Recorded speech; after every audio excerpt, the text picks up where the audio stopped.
Seguimos hablando de cuestiones que tienen que ver con la política del gobierno nacional, pero ahora vamos a hablar de otro tema importantísimo para los argentinos, que es la inflación y el precio de la carne. Alejandro Rollán, ¿cómo estás, Alejandro? Bienvenido. Editor, además, de la Hola, sección Flor, y mi jefe. Hoy estás a cargo de nuestro barómetro. Este espacio donde a través de datos y gráficos desarrollamos y compartimos con ustedes la explicación de distintos temas. En este caso, el tema de la carne, que nos interesa a todos, no solamente porque tiene todo un capítulo político de disputa, de esta relación complicada que tiene el gobierno con el campo, digamos, y además porque está en la mesa, o aspiramos a que esté en la mesa de todos los argentinos. Decinos, Ale, primero, ¿en qué situación está esta situación del cepo de la carne? Hola Flor, buenas noches.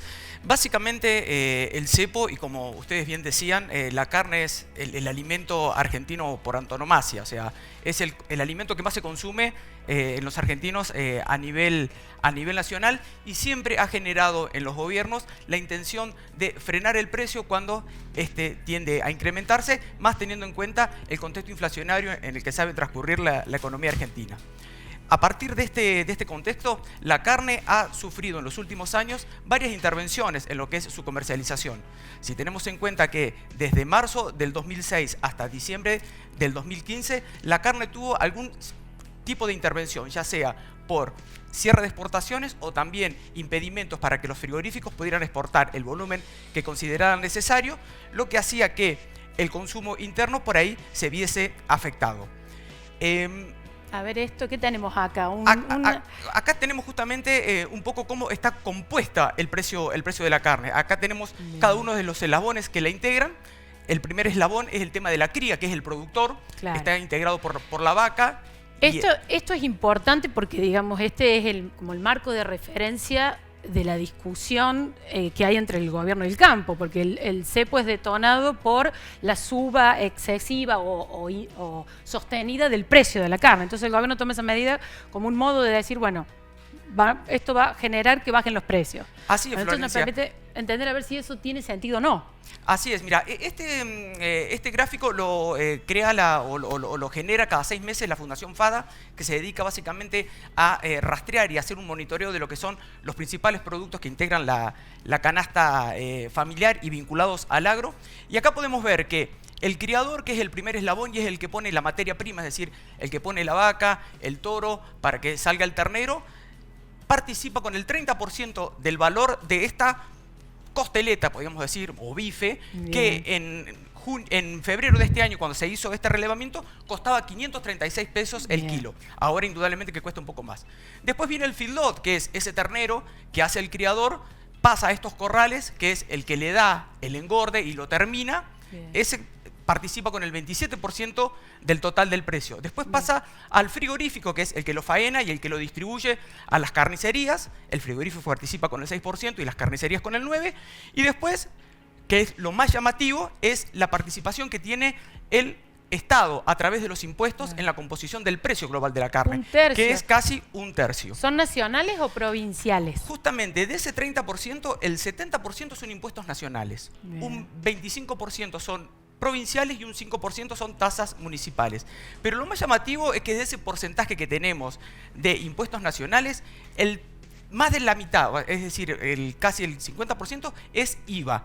Bien. Y el resto es impuesto a las ganancias. Con lo cual, sí, habría una decisión de ajustar por ahí o reducir el impacto que tienen sobre todo los impuestos, como el IVA, podría llegar a reducirse el precio de la carne. Claro, ahí el gobierno tiene un espacio de un tercio para operar de manera, digamos, unilateral si quiere tocar el precio. Después tiene que controlar que eso efectivamente se traduzca en una baja en las carnicerías, ¿no? Sí, básicamente. O no lo absorba otra parte de la cadena. Claro, está comprobado que si el gobierno por ahí estimularía con baja de impuestos, a lo mejor aumentaría la producción, y con esa producción, por una regla básica de la economía, al haber más producción, sería más oferta y los precios tenderían a reducirse. Bien, bueno, y ahora está tranquilo, digamos, ¿en qué situación está la relación entre los productores o la cadena y el gobierno? Bueno, junio el INDEC midió que los precios de la carne, en esa canasta que mide, aumentaron entre un 2,6%, algunos cortes y un 5,3%.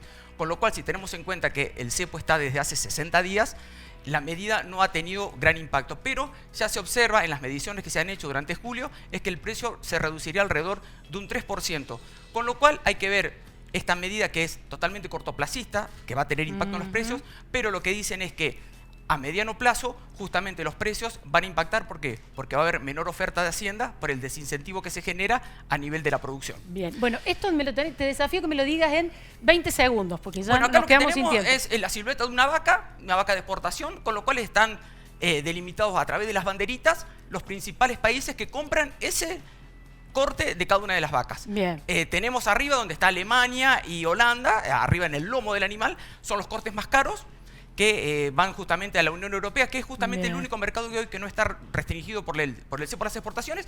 Y después tenemos en rojo, que son en la parte de los garrones y de las patas de los animales, son los cortes que van a China, que hoy por hoy significan casi el 75% de los envíos de carne que se va al exterior van justamente a China, que hoy solamente se puede exportar el 50% del volumen que se había comercializado durante el 2020. Bien, perfecto. Bueno, muy interesante, Ale. Te esperamos la próxima con el asado listo. Acá lo vamos a hacer.